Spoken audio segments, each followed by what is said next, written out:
Omagyanatimirandhasya Gyananjana Shalakaya Chakshurunmilitam Yena Tasmai Shri Gurave Namaha. Hare Krishna. We would like to welcome everyone here to an evening at the Hare Krishna Center. There's a formal welcome. Very proper. As we're walking up the steps to the Hare Krishna Center, we all probably noticed it's a bit of a mess, to say the least. It looks like a building site, as they say. Well, it is a building site, which is why it looks like a building site. It's being refurbished. But we're confident that it will gradually be much better than when we started out. Which reminded me of some of the many wonderful transcendental words of Srila Bhaktivinoda Thakur. One of his statements is that from imperfection, perfection will come about. This statement of his comes in it's part of the famous statement he made that, oh, for that day when the English, American, French, Prussian, German, Russian, didn't say the Poles, but I guess they're included also. The general idea is that the people of the Western countries will come and join with our Bengali brethren and embrace each other and chant Jai Sachinandana, Jai Sachinanda. The people of the Western world will take mridangas and kartals and banners and go through the streets of the cities chanting the holy names, and the Harinam Sankirtan will become the universal church. This is all the vision of Bhaktivinoda Thakur. And within that statement he said that from imperfection, perfection will come about. And he went on to further say that why not? Nothing is completely perfect in the beginning, but it can improve. Now, of course, that is quite the opposite of what usually happens in the material world, especially in Kali Yuga. Things tend to get worse all the time. Isn't it? Though we can all say most of us are either grey-haired or heading that way, if we have any hairs. Well, there are a few younger people also, but don't worry, you'll get older soon too. But we can look back and see, well, it was better when I was young. Things weren't so bad. That's what our parents said. That's probably what our children will say too. There you go. Someone wants to add a little evidence to the general situation is crazy and getting worse. In fact, what is considered normal nowadays would be considered just a complete lawlessness and chaos just a generation or a couple of generations ago. People would be shocked, but now the shocking has become normal, and it becomes difficult to shock anyone. People try really hard. I mean, it used to be that our Hare Krishna style of dressing was shocking, but people have really... Well, even that was a problem about the 1980s. With the punk generation, they made a point to try to shock others. It's very difficult to shock anyone just simply by your manner of dress these days. It's probably not possible. So anyway, the point is that in the material world, especially in Kali Yuga, everything is deteriorating. So how is it that from imperfection, perfection will come about? It's just the opposite of what we generally see. Things tend to get worse, not better. And we've probably all heard that, what is that? Any system is one of the laws of, stuck here. One of the laws of thermodynamics or something. I'm trying to sound scientific here.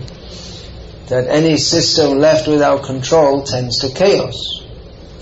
Just like, for instance, if you have a petrochemical factory and you don't monitor it carefully, then it's going to be a big mess. The result of whatever they're doing, they're producing different nylons and polymers and whatever they're producing, it won't be there. You might just have a big explosion or something if it's not properly supervised.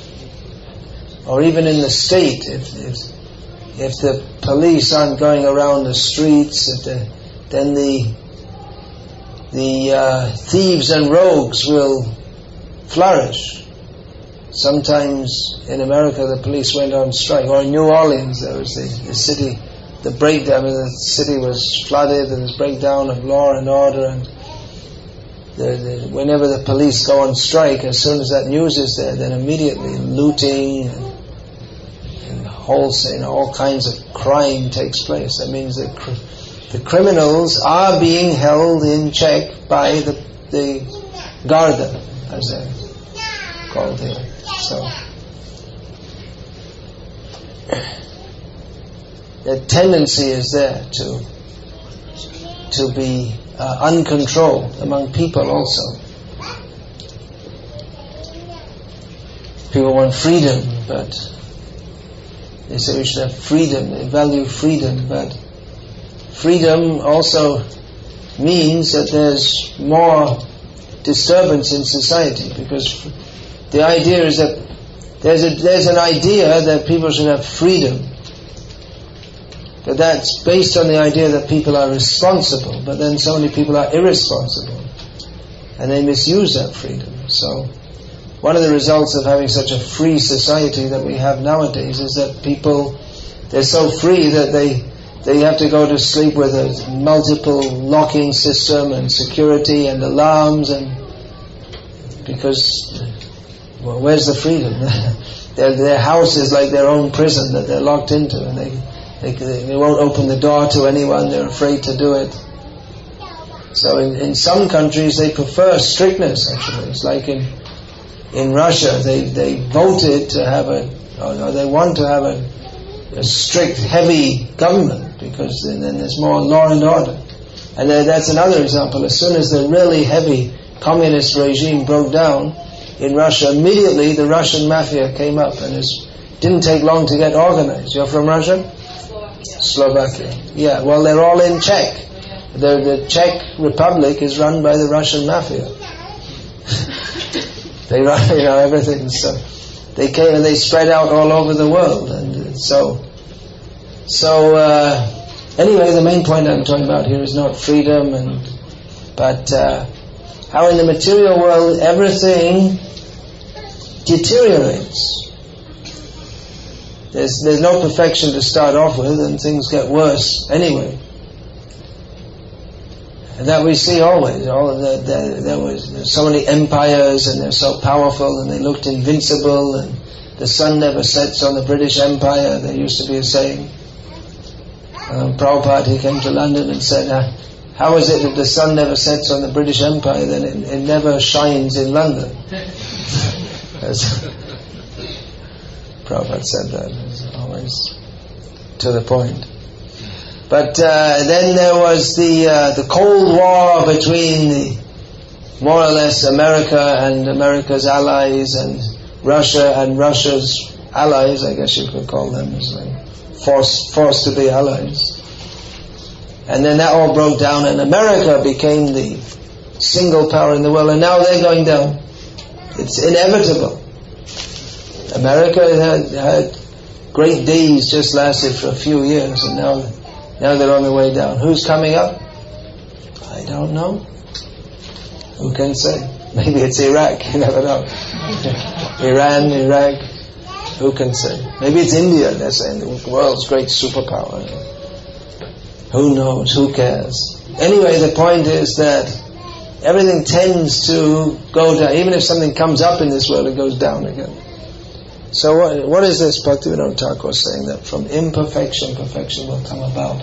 That's because he was talking about the rise of the Sankirtan movement, which is of a different energy, spiritual energy, which is meant for an overhaul of the whole society.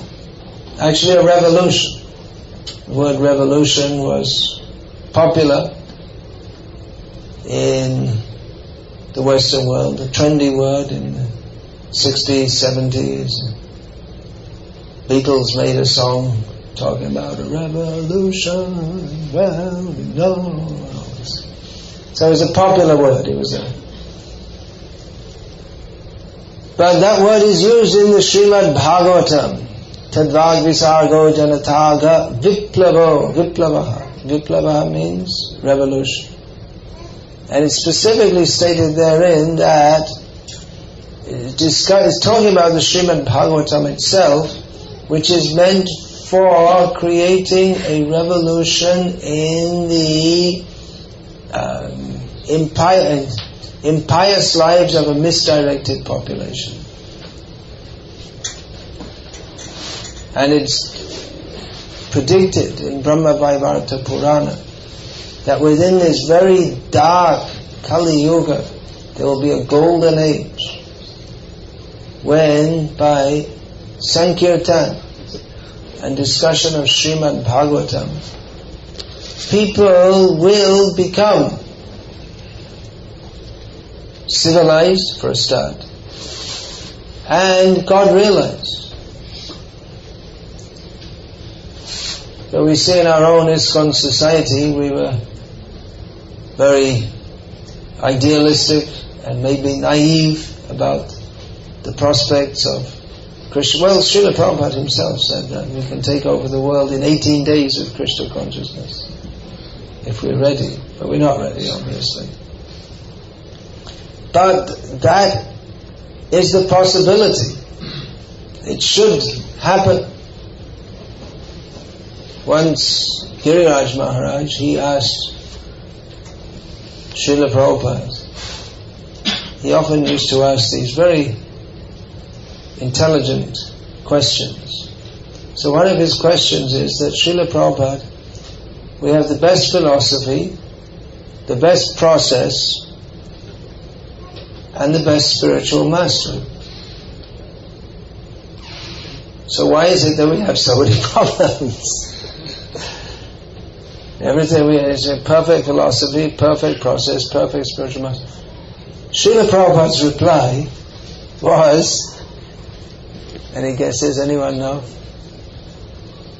It's a really tough one. Perfect progress. Huh? Perfect progress. Perfect problem? Perfect program or perfect process? Problems. Yeah. Well, problem by its very definition means it's not perfect, is it? In the shower, is it? But in the shower, the Prophet says that it's like being in the shower. He did say that it's like being in the shower. You can't criticize someone for being dirty when they're in the shower, or you can't criticize the patient. You can't go in the. It's not fair to go in the hospital and say, "Well, everyone's sick here," because at least they're in the curing process.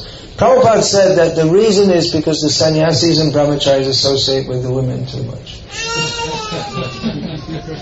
That was Prabhupada's reply. How about that one? Prabhupada often pointed this out. Of course, it's not very fashionable in ISKCON today to point this out, like some other things, but no, he didn't just point out, Vyasa pointed it out. The whole world is running on sex desire. They say the world is running on love, but in the understanding of the Bhagavatam, Bhagavad Gita, in other words, the perspective of the absolute truth, that yes, the whole world is running on the misdirected understanding of love. The Pungsastriya Mitri Bhavanetam Tayor Etat Hridya Grantimahu Ato Griha Kshetra Sutapta Vitari Janasya Moho Yamaham Mameti. The attraction between male and female is the basic principle of material life, and that forms a hard knot on the heart. by which one becomes attached to one's home, land in the sense of one's own property, and then also one's country of birth. Janani janma bhumischa swargameva gariyase. There's a well-known saying that one's mother and one's land of birth, they are better than heaven. So is the saying. So one becomes attached to one's home, wife, children, money, bank balance, and all these different kinds of things, relatives. And then, in this way, one is bewildered into thinking of terms of I, me, and mine. So, Srila Prabhupada diagnosed that if there are any problems in the Krishna conscious movement, the underlying cause, everything should be seen philosophically through the eye of Shastra. It's perverted understanding, which at the very root of that is sexual desire, which manifests in various ways. Profit, adoration, and distinction. Srila Prabhupada used to use. We used to talk about this a lot. We used to use these terms, which is taken from Chaitanya Mahaprabhu's La Puja Pratishta. This Chaitanya Mahaprabhu warned on the path of Bhakti, 3 very dangerous elements are the desire for personal gain, honor and worship. Profit, adoration and distinction. Srila Prabhupada used these terms. So it means selfishness instead of selflessness. The devotee is Nishkam, Krishna Bhakta Nishkam, Ataiva Shanta, Bhukti Mukti Siddhi Kami Shakali Ashanta. A devotee is peaceful because he has no material desires, whereas those who are desirous of material gain, liberation from this material world or some mystic opulence, they're all disturbed in their heart. This desire for material gain, that's gross. That I will do some service for Krishna and one for Krishna, one for me, kind of thing. And here's the collection. Okay, I did my work and Krishna gave the blessing. So all right, he gets half, I get half, something like this. So that's pretty gross. But one Hare Krishna, say Hare Krishna. Hare Krishna.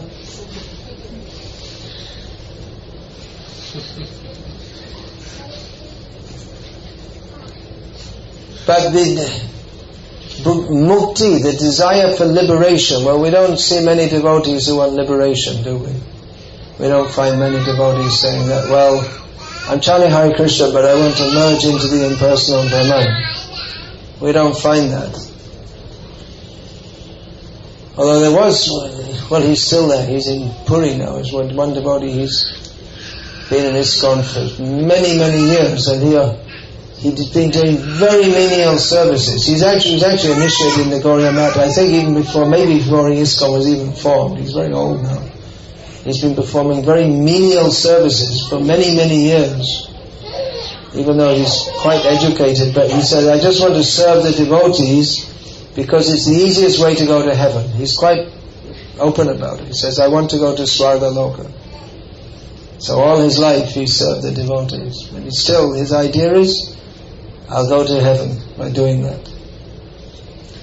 So there's Bhukti Kami, one who wants material gain. I mean, he lives very simply and austerely, and he's very honest and everything, but he has full belief that if he serves the devotees, he can go to heaven.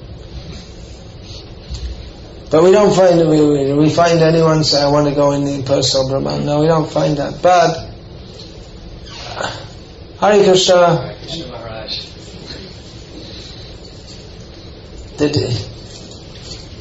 the desire for peace or comfort, that can also be an obstacle in bhakti. That we simply, I'll do a little service and live comfortably. Or I'll do whatever, I don't want to do a service if it's too much discomfort for me. I know some devotees in India who joined as brahmacharis. In India there are so many sadhus, and generally people become sadhus because their family life isn't together, or they just can't get it together in material life, or it's just too frustrating, and let me become a sadhu, no responsibilities. And they're usually pious people, because at least they have to put on some kind of a show of being saintly. Otherwise they don't. Mostly they smoke bidis also. Prabhupada commented, that's in that book Renunciation Through Wisdom. He was saying about the sadhus in India, even though many of them smoke bidi, still they're not attached to gross sense gratification. They don't go to the cinema or anything like that. And you'll see they're very austere actually. Many of them. I saw once at Kurukshetra in the winter. We were sleeping inside. It was so cold. I mean, probably Ireland was colder, but all the houses have heating, whereas there's no heating there. But all the sadhus were sleeping outside, and it was just like there was a wall with a cover, but it was open completely on one side. A cold wind, and they had a blanket. Really austere. So many people become sadhus. They prefer that life. They wander around. They go from one holy place to another. And many of them they chant a few mantras in the morning, or recite some verses from Gita, or they have some kind of piety. Like that they go from they wander from one holy place to another. And in this way they avoid the frustrations and difficulties. Usually it's people who've they just couldn't get it together in their family life, or something went wrong, or some of them sometimes they're young boys from very early life. They just want to be a sadhu, that's all. It's something in them from their previous life. So sometimes I've seen some people join ISKCON with the idea of being a sadhu. I want to be a sadhu. But they think they're going to get a peaceful life, and they're in for a shock, because it's not a very peaceful life. It's a pushing movement, as Srila Prabhupada said. I mean, I suppose it is possible to find some kind of a peaceful slot as a pujari or something, but in general there's a lot of pushing. Even the pujaris, they have to work hard. Just now this festival, Janmashtami, the pujaris, in the festivals especially, pujaris are working. Anyway, there's not enough pujaris, so pujaris they have a heavy schedule, and a festival it increases more, and they don't get any break. It's like, after Janmashtami, most of the devotees, they take like a day or something to take up, but they're up till like 1 o'clock or 2 o'clock, and Mangaladi is at 4:30, and at least the pujari has to be there. And the schedule goes on. There's no stopping. There's no break in the schedule. So it's actually difficult to find a peaceful spot in ISKCON, because it's a pushing movement. That's what Srila Prabhupada said. My spiritual master pushed me, I'm pushing you, and you should push others. He said it's just like the train. The engine, it pushes the wagon, and one wagon pushes another, and one pushes, and that pushes the next one, and this way the train goes on. So I've seen some devotees, they join, and then they leave again, and they become a sadhu. They just go and live in an ashram. I know 2-3 cases of devotees who left, and 2 of them were critical of ISKCON. This isn't right, that isn't right. They've just gone to live peacefully in some ashram. Another one says, well, I'm on the wrong path, but what can I do? I can't come back now. The desire for comfort or peace. I like Krishna, but this too much pushing. So just, I'll be a sadhu in my own way. That's their idea. So that's an extreme response to the pushing of life in ISKCON. Or one may think, well, I'll find another guru or some other organization where they don't push you so hard and they don't have such strict rules. I just get a guru who's full of prema, and just by his blessing I'll be full of prema. I don't have to do any work or anything. I'll get a real guru. A real guru just gives a blessing, that's all. And I'll sit at home and watch TV and do everything and chant Hare Krishna now and then, and I'll get Krishna praying.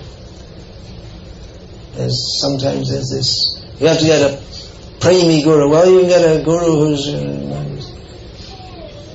total premi guru, fully blissed out, millions of times more advanced than Srila Prabhupada, ha ha ha, who didn't speak about prema in every other breath.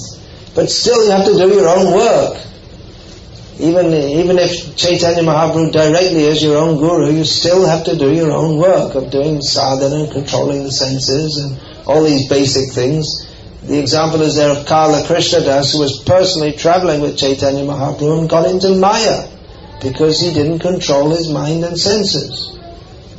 So even if you have Chaitanya Mahaprabhu as your personal direct guru, living with him at every moment, sometimes people say, well, I don't see my guru.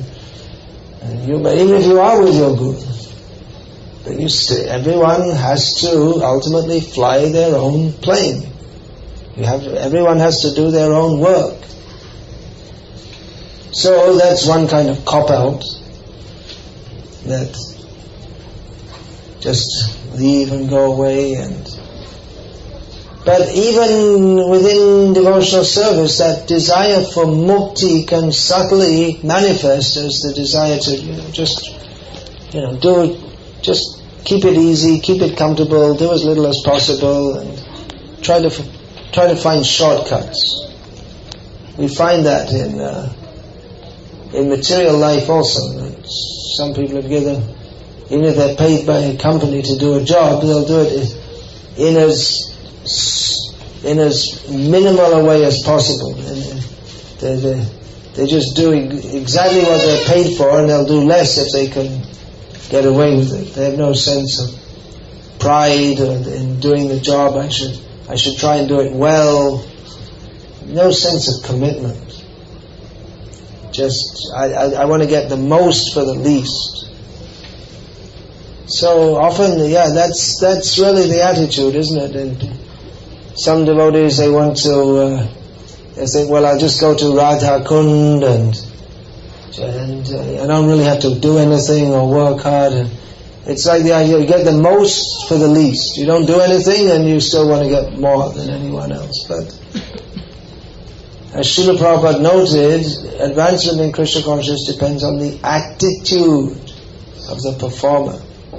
So one can apparently go to Radha Kund but not really be there at all.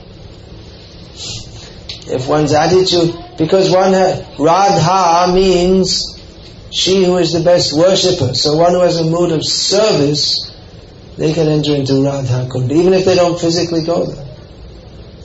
Srila Bhaktisiddhanta Saraswati Thakur pointed out that great devotees like Bhaktivinoda Thakur, Narottam Das, Shyamananda, they all, although they visited Vrindavan, they didn't live there, but they were certainly always in Vrindavan far more than the so-called Babajis who live there and smoke bidis and talk about praying day and night. Well, they don't talk about day and night. So, entrance to that realm is by surrender and commitment. That is the basic principle. Surrender, commitment, the desire to please Krishna by one's service. It's not a cheap thing. Nothing good comes cheaply. Of course, Chaitanya Mahaprabhu made Krishna consciousness easily available. But what is Krishna consciousness? Krishna consciousness means there must be surrender, commitment to Krishna.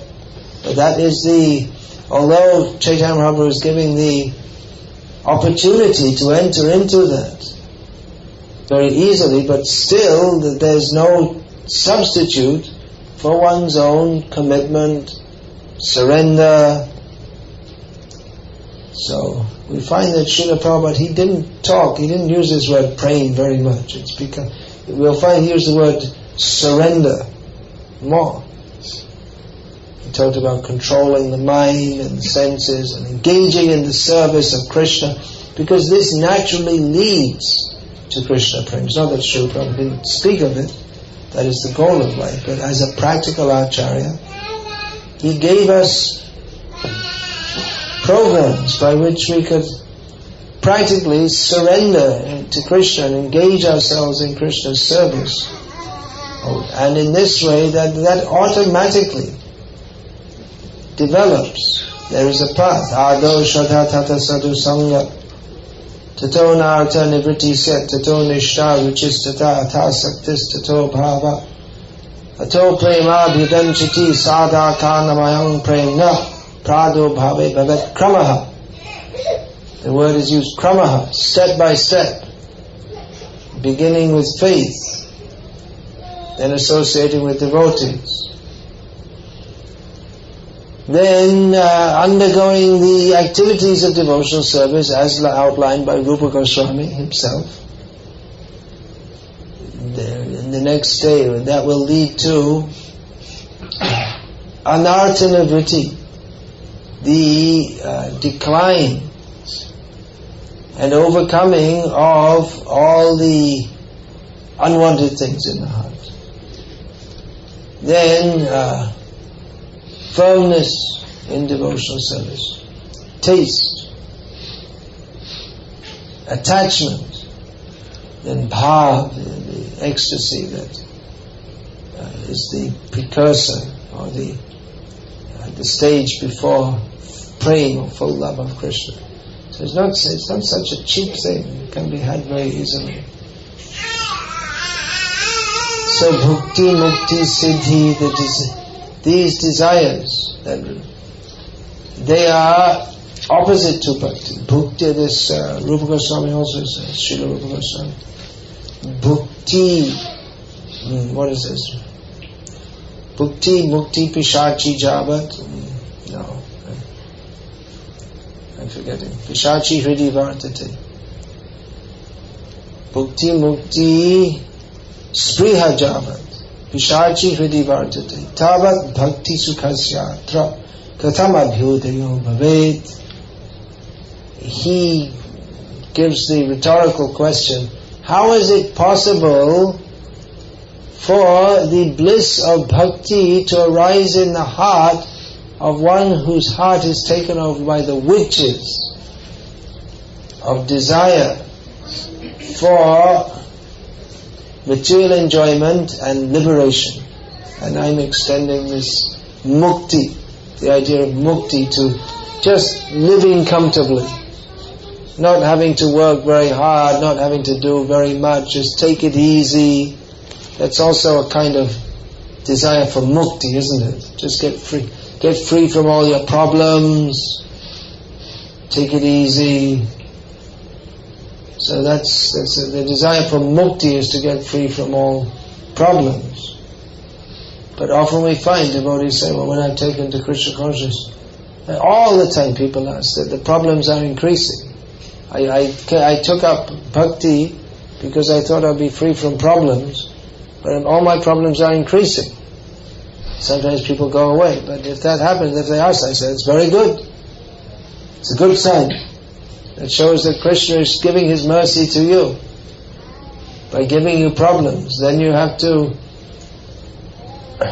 think very deeply about the purpose of life. Either you can go away and go and try and find something else that gets you free from your problems. You can try and do some meditation or become a Christian, or there are so many, there are thousands of alternatives of psychological method, taking intoxication, various religious or pseudo-religious processes one can take up to get free from the stresses and tensions and strains and difficulties. Well, apart from the stresses and tensions, I mean, there's very real things like legal problems, debts, living with violent people in one's own home, one's own closest relatives. Sometimes the parents are beating up the children, sometimes the children are beating up the parents. And so these are very real problems that people, I mean not just psychological problems, which are also real, but well, a lot of times it's just imagination also. Anyway, how to get free from the problems? One can try different processes, but if one is fortunate to come in contact with Krishna consciousness, one can be free from all problems forever. And then people say, well, my problems are increasing. But then if one is in one contact with devotees, then one can inquire and get the philosophical angle. Or not just by philosophy, we don't just mean some idle speculation, but the perspective of reality. Why are there problems? Why do I have so many problems? It's the government's fault. It's my father's fault. He beat me when I was a child, and therefore I'm screwed up. And all through life people go on saying, everything's useless. It's all my father's fault. And they spoil their whole life because their father beat them. And they could just say, well, my father beat me, but today's today and let's get on with life. They don't have to carry that around with them. Anyway, what does the Bhagavatam say about this? Tattenu kampam susamikshamano bhunjana evatma kritang vipakam hridvadva pubhe vidham namaste jiveta yo muktipade saddaya bhat. Srila Prabhupada said, this verse should be the guide of all devotees. This verse. How many verses did Prabhupada give us? There's 18,000 in the Bhagavatam, another 700 in the Gita, and 11 in the Nectar of Instruction. And how many? 18 in Isha Upanishad, and Chaitanya Charitamrita, I'm not sure. Anyway, Srila Prabhupada gave us thousands of verses. He said this one verse should be the guide of all devotees. The meaning of it is that a person who accepts their lot, that whatever situation I'm in, whatever difficulties I may be in, they consider, well, this is due to it's not due to the government, it's not due to it's not due to my parents, I can't blame it on my wife, I can't blame it on anyone, it's my own fault. I deserve it and more. It's due to my past sinful reactions. And one thinks like that, instead of trying to point the blame here, there, everywhere. Well, whatever situation I'm in, it's because of something I have done previously to cause suffering to others, and now I'm getting a reaction. And actually I deserve much more, but by Krishna's blessing, I'm just getting a little bit of what I really deserve. But anyway, whatever the case may be, whatever the situation may be, let me go on serving Krishna to my fullest capacity, with mind, body and words. And in this way, if one has this attitude, what nowadays we would call a positive attitude to life, get on with life, never mind the difficulties. What is that? Damn the torpedoes, full speed ahead. There's a famous saying in America. One admiral was told, as he was sailing his ships in to attack some port, that he was told it's all full of not torpedo, mines at sea, or so he said, no, torpedoes. There's some torpedo ship. He said, damn the torpedoes, full speed ahead. Which sounds pretty foolish actually, but it's a positive attitude. Discretion is also the better part of valor. But anyway, he wasn't discouraged. He didn't see it as an insurmountable obstacle. That's the point. So in Krishna consciousness also, there's no insurmountable obstacle. Nothing can ever be so bad that it can't be overcome. It doesn't matter what anyone does to you. However badly your temple president treats you, for instance, we've heard so many stories of temple presidents mistreating others and the solutions solved in the Republic of Ireland don't have any temple. So that's one alternative. It's not a very good alternative, better to have a temple. But despite all the inevitable difficulties, it's better to have a temple. So we can say, well, it's the GBC's fault and this, that, the other. But ultimately, at the end of life, we have to think of Krishna. And to do that, we have to chant Hare Krishna. And we have to serve Krishna. And at the end of life, you can't say, well, my GBC, this, that, the other, and I didn't like my guru, and didn't smile at me the way I wanted him to, and this, that, and the other. At the end of life, we have to remember Krishna. To remember Krishna, we have to follow the process that Srila Prabhupada gave us. We have to go on with it. It's coming soon. You're all going to die soon. That's considered like the most outrageous thing you could tell. You're going to die soon too. What a horrible thing to say. Well, folks, it's true. Sorry to pop your bubble there, but it's true. Everyone's going to die soon. It's not going to be very long. Even for the little baby. It's not a curse, but it's just a fact. The little baby will soon be a little baby girl, will soon be an attractive young girl with all the boys looking at her, and then she'll fluttering her eyes and this and that, and then she'll gradually grow older, and then wrinkles will come, and the beautiful girl will be a basket case, and just living on the dole or whatever, and then one fine day will come when the once little child that was everyone was saying goo goo gaga to is now history. Now of the past. The body is dead. So we're all travelers on the path. Where to? Well, we all have to go through the door of death. And it's not going to be a very long time from now. And if we come out on the other side, if we chant Hare Krishna, we can come out in Golok Vrindavan. If we don't, well, the Janaloka, Tapaloka, Mahaloka, there's so many places to go. There's dog, rat. Of course, those who chant Hare Krishna anytime, at least they're going to go to the heavenly planets. What do you want to go there for? It sounds like really a lot of Maya, doesn't it? All these dancing girls dancing around, and then there's this kind of wine that you drink, and sounds like really heavy Maya. Sounds like a really tough place for being Krishna conscious. And Dublin's a lot better than the heavenly planets. You may think it's a rough deal in Dublin, but it's better for being Krishna conscious than the heavenly planets. So better watch out, folks. I mean, me too. Otherwise we'll all end up we'll end up in the heavenly planets and forgetting Krishna. Or just kind of wishing we'd worked it out better, and then by the time you finish your session, the session in the heavenly planets, you'll come down again, and the golden period of Chaitanya Mahaprabhu's period will be over, and then we'll be lucky if we get born without our parents eating us, and then it's going to be pretty rough. That Prabhupada said that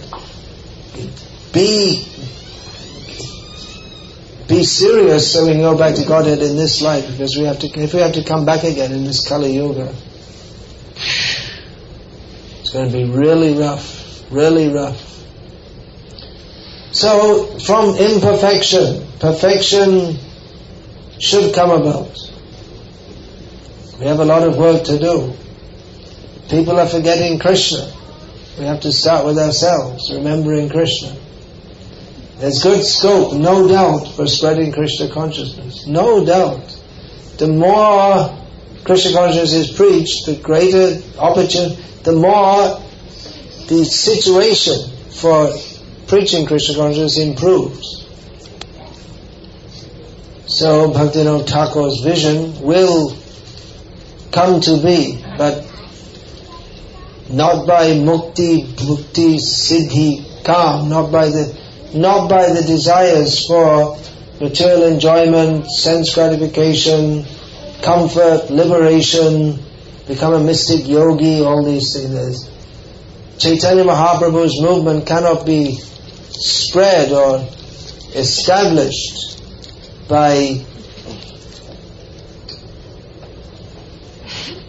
That doesn't open. Okay, just leave it. I'll finish up then. It's getting a bit late. What's the time? 10 to 9, okay. So, Chaitanya Mahaprabhu didn't come to give mixed devotional service.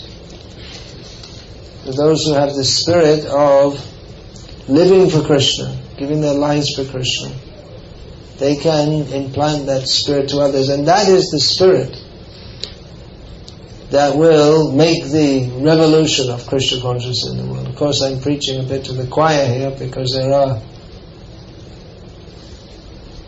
some of you, many of you here are fully dedicating your lives seriously for spreading Krishna consciousness. So that's wonderful. We see Giridhari Prabhu there trying to stay awake after leading the kirtan. Which kirtan? How many kirtans? It's one kirtan after another. It's a life of kirtan, non-stop kirtan. So if you sometimes get a little tired, we don't mind, because we know that you're working hard for Krishna. But anyway, I'll finish here because probably others are tired also. Long way to go.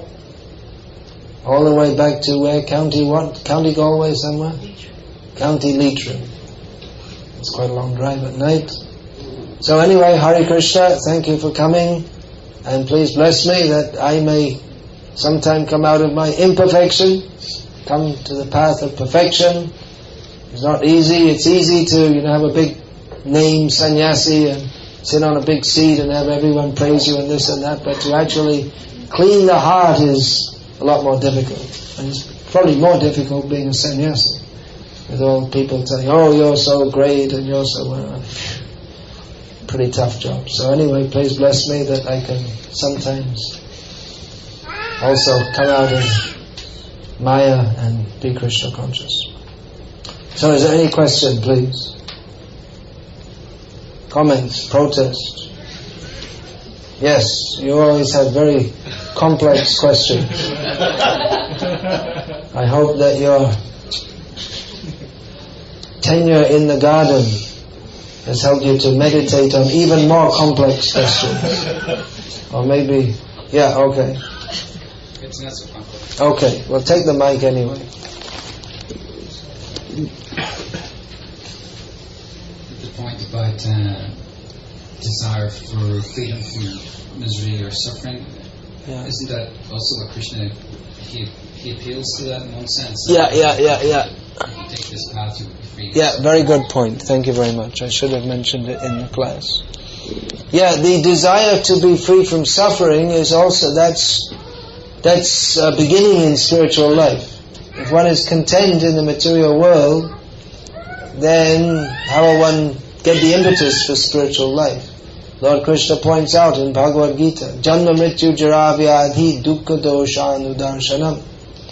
One should see that this material world is miserable, being filled with birth, death, old age and disease. Yes, that is a beginning impetus to get free from the material world, but that in and of itself doesn't give love of Krishna. And if one's motivation is only to be free from suffering, and doesn't develop the desire to serve Krishna and surrender to Krishna, then you won't get love of Krishna.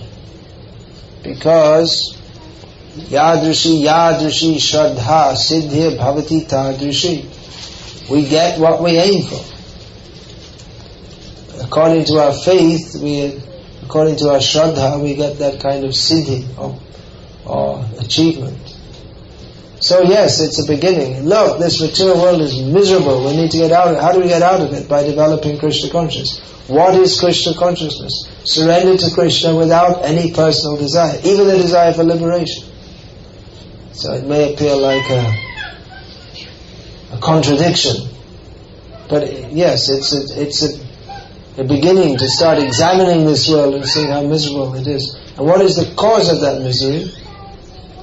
The cause of the misery is our forgetfulness of Krishna. That's the proper understanding. Or our lack of desire to serve Krishna. There are various levels of preaching. Someone just said to me yesterday that he's very much fixated on the idea of sin. That if born in a pious Indian family, devotee family, but he's what, 30 years old, something like that. So, but he's afraid that if I do something wrong, I'll get a sinful reaction. So that seems to be a major motive for him not eating meat and not taking intoxication and all these things. So it's a beginning. But in and of itself, it doesn't give love of Krishna. The fear of sinful reaction. It's a beginning. But we don't preach so much like that. That you don't eat meat or you'll go to hell. We don't preach much like that. It's true that meat eaters go to hell, but we try to appeal to higher motivation also. Yeah.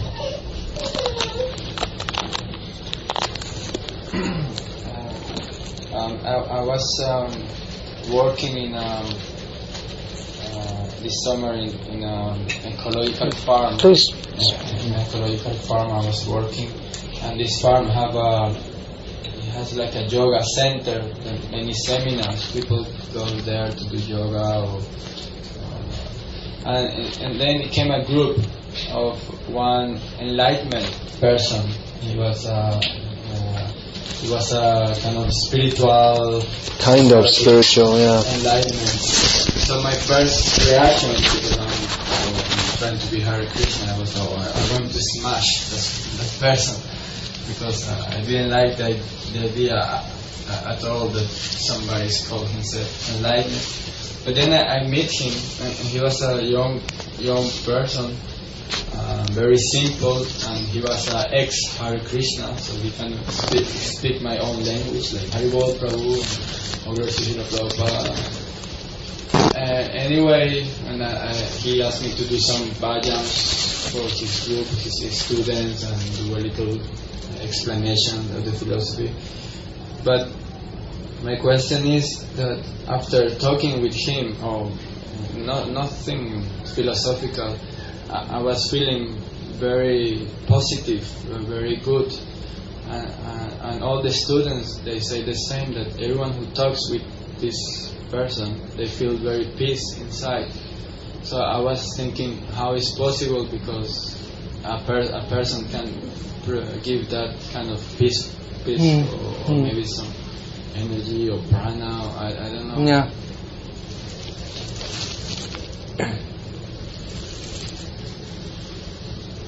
In this regard, I saw a photo in some publication of a Buddhist monk in America, and he was glowing. You can see from the photo, had a lot of, obviously a very strong aura, no doubt from following austerities and leading a pure life and being detached from material life. So they may have some level of spiritual realization, but it's not without Krishna, without the motive of surrender to Krishna. It's useless, actually. It seems good. Yes, there's an aura of peacefulness, whereas you may find a devotee doesn't have an aura of peacefulness at all. They may appear to be, very. Come on, get the things in the car. We got to go. Blah, blah, blah. You say, what's this? Is this people see Prabhupada suddenly be very angry. Prabhupada in the installation ceremony in Amsterdam on the TV was shouting, and his disciples. It was all coming on live on TV. Prabhupada didn't care at all because they made such a mess. So Prabhupada, he often wanted to dispel this misconception of the just like when Prabhupada was preaching in America at that time, very popular was this yogi, what's his name? They call him Maharishi, something like that. He died recently. So the picture of him, he's always smiling, holding a flower. Prabhupada would often use rascal, nonsense, animal, fool, all these kind of things. But Prabhupada was actually internally peaceful, whereas that peacefulness, or those good vibes that come from non-Krishna conscious, maybe a kind of detachment from this material world, or even a feeling of doing good to others, just like Mother Teresa was famous for doing good to others. People said she was very nice, although she was a meat eater. So she wasn't really that, couldn't have been that spiritually advanced. And she lived in Bengal, where she must have heard of Chaitanya Mahaprabhu. She had no interest. In fact, she wanted to convert people from being devotees of Chaitanya Mahaprabhu to being beef-eating Christians. So philosophically, she was way off. But she had a sense of doing good to others and feeling good. So that can be also misleading. That's why we have to understand philosophically, not just by feelings. I don't think Prabhupada ever said we should do. We hear nowadays, go by your heart. Prabhupada never said such a thing. He said you have to be guided by Guru, Sadhu and Shastra. So some people, they may have some level of detachment from the material world, which gives them a sense of peacefulness, or a sense of doing good to others, which gives them an aura of goodness. But ultimately, if they're not Krishna conscious, they can't help anyone. It's just misleading. So you should have philosophically blasted him anyway, or at least presented. I mean, not necessarily blasted, but at least you could have said that, all right, this is very nice, but what about surrender to Krishna? That's the real thing. Feeling good and feeling nice on a platform which is not a surrender to Krishna is also misleading. That's what the Mayavadis do. Even those who are perfect Mayavadis or perfect impersonalists, they do get liberated from this material world, but they have to come back again because they don't surrender to Krishna. So there may be many saintly persons.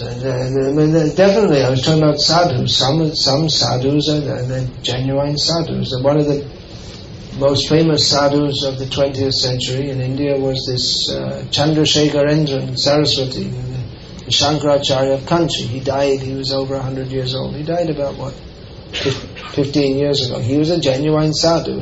He followed all the rules strictly, he was very austere, he studied the Vedas, he encouraged others. He was a genuine sadhu, but he was a Mayavadi.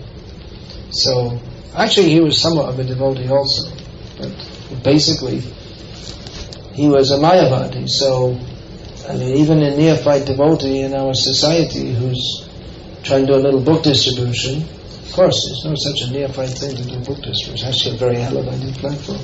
But they're better situated than someone who's achieved a level of sense control and spiritual understanding, but not Krishna conscious. They're better situated. This we have to understand philosophically. Siddhanta bolya chitte na karaha alash eha hoite Krishna lage surya manosh. Try to understand Siddhanta, or the proper conclusion of Shastra. Don't be lazy in this matter. Because in this way our mind will become strongly attached to Krishna. We should understand that without attachment to Krishna, everything is useless, even so-called spiritual perfection. Even if it feels good. It may feel good, but it doesn't please Krishna, so what's the use? Better not to feel good. That's Krishna consciousness. That's an advanced stage, maybe. But that not feeling good for the sake of attachment to Krishna, that is actually very pleasing to Krishna. And that apparent distress is actually underneath that is a current of tremendous bliss. That's why we find that often the Often the acharyas, they sing, Kripa bolo kano koro ami boro duki. Narottam Das says, I'm very unhappy. But Narottam Das's unhappiness is his apparent unhappiness is incomparably more blissful than the impersonalists' fuzzy bliss, not focused on Krishna.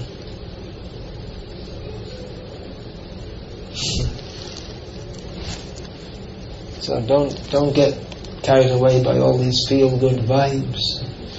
It's not the goal of life. Fix on Krishna. And it's nice if people are nice. It's better than, no doubt that person who you met is better than a serial killer.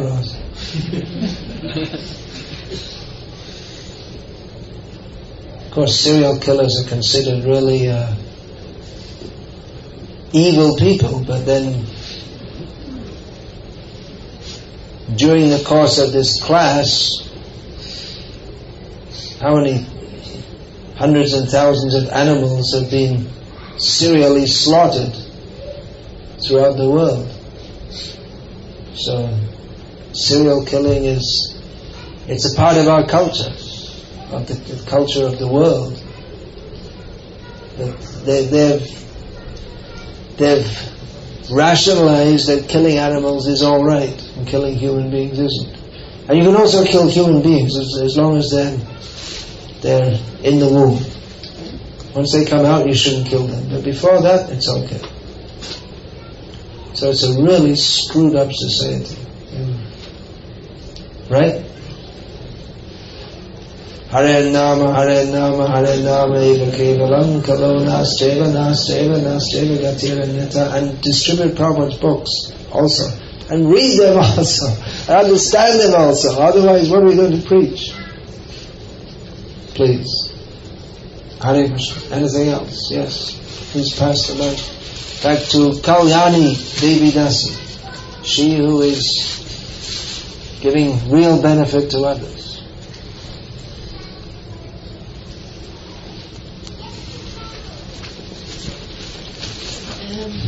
I was just wondering, I had a question and then I wanted to ask you something as well. Somehow or other, Krishna, where's my shoulder they're all bag? connected. Yeah. Okay.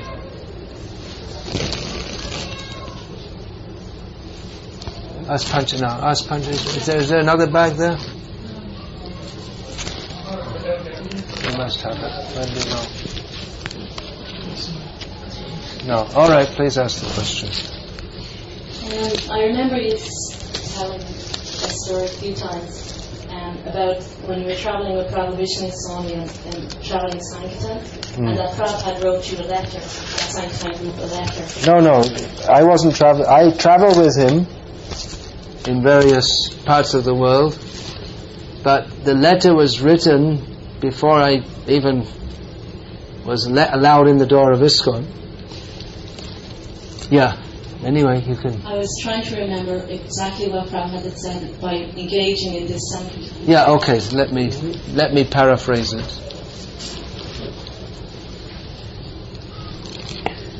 Prabhavishnu Das Brahmachari from Ireland, Ireland's glory. This is actually the glory of Ireland, the devotees. So he was Brahmachari at that time. He started the first travelling Sankirtan party in Britain. He joined in Britain. I think what happened, he told me, he first met the devotees in New York and got a book from them, and they told him to come to the town Prabhupada. He said, I've got a flight in a couple of hours to London. So he went to London, and then he went to the temple there, and Prabhupada was there. It means after a couple of days or something. So anyway, that's a side detail. So after a short time, he started the first travelling Sankirtan party in England, in Britain. And Prabhupada wrote a letter encouraging him. He said, you go from place to place, you can do Harinam and distribute books. And if people are interested, you can spend a little time. And it's quite a long letter, and at the end of the letter he said, I know you're taking many austerities, many times you won't have any proper food to eat or no proper arrangement for eating or sleeping, but you should know that one day of Sankirtan like this is far better than millions of years of austerities of the yogis. So there's a good one for all of you. That should keep you encouraged, right? So you should know that going on Harinam Sankirtan once, even if it doesn't seem that we're we don't have that same kind of aura or charisma like some of these Mayavadi gurus. They have a lot of charisma. They have lots of people coming to see them because they make them feel good. But we don't, because we ask people to surrender to Krishna.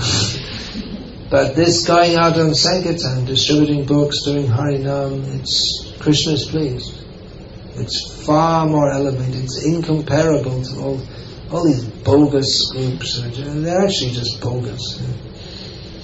There's so many bogus groups. Modern Hinduism is dominated by these bogus gurus. They're just some personality cult, and they just talk a lot of rubbish. Really, it's really nonsense. Yeah. It seems like the Mayavadi philosophy really makes people foolish, almost like the whole culture that follows Mayavadi philosophy. Yeah, like this New Age in the West. Yes. Is Shankaracharya's purpose, part of his purpose, is if people become foolish, then they will eventually surrender to Krishna by becoming foolish. No way we say to be a fool before the spiritual master.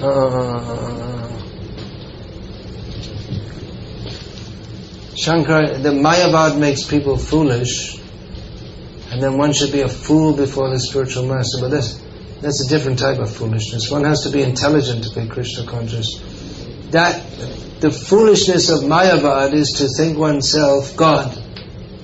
But the foolishness one should exhibit before the spiritual master is it's actually intelligent to realize that I don't know anything and I need to be instructed.